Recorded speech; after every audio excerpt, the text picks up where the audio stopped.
হাজার হাজার বছর ধরে বন্দী থাকা ইয়াজুজ ও মাজুজের প্রাচীর ভাঙার প্রচেষ্টা প্রায় সফল হতে চলেছিল।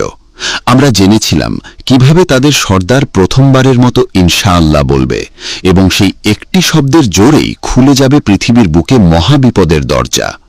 আজ আমরা জানব সেই প্রাচীর ভাঙার পর থেকে শুরু করে কিয়ামতের চূড়ান্ত মুহূর্ত পর্যন্ত কি কি ভয়ঙ্কর ঘটনা ঘটবে।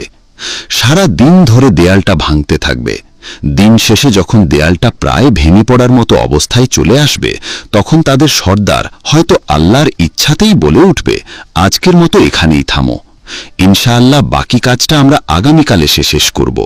সেই একটা মাত্র শব্দ ইনশাআল্লাহ তাদের হাজার হাজার বছরের চেষ্টাকে সফল করে দেবে।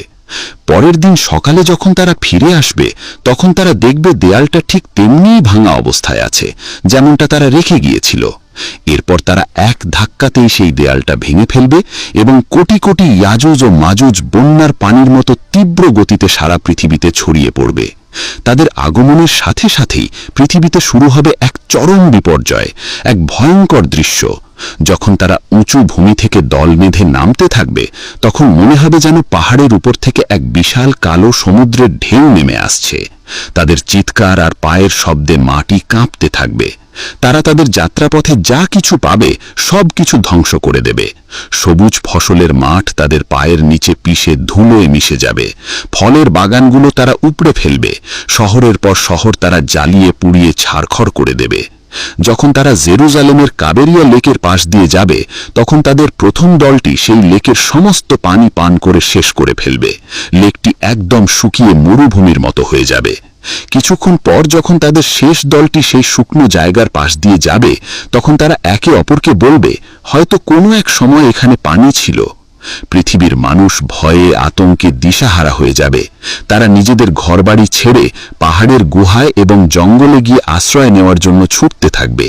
কিন্তু ইয়াজুজ ও মাজুজের হাত থেকে পালানো প্রায় অসম্ভব হবে। তারা যাকে সামনে পাবে তাকেই নির্দয়ভাবে হত্যা করবে। তারা পৃথিবীর মানুষকে মারতে মারতে এমন এক পর্যায়ে পৌঁছাবে যখন তারা অহংকার করে বলবে, আমরা তো পৃথিবীর সব মানুষকে মেরে ফেলেছি, এবার তো পৃথিবীতে আমাদের কোনো শত্রু নেই, চলো এবার আকাশের লোকদের মারি। এই বলে তারা আকাশের দিকে তাদের তীর ছুড়বে। আল্লাহ তাদের এই অহংকার এবং মূর্খতাকে পৃথিবীর মানুষের সামনে প্রকাশ করার জন্য সেই তীরগুলোকে রক্তমাখা অবস্থায় তাদের কাছে ফিরিয়ে পাঠাবে।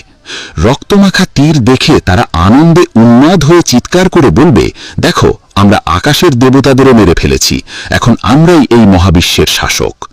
ইয়াজুজ ও মাজুজের এই ভয়ঙ্কর অত্যাচারে তুর পাহাড়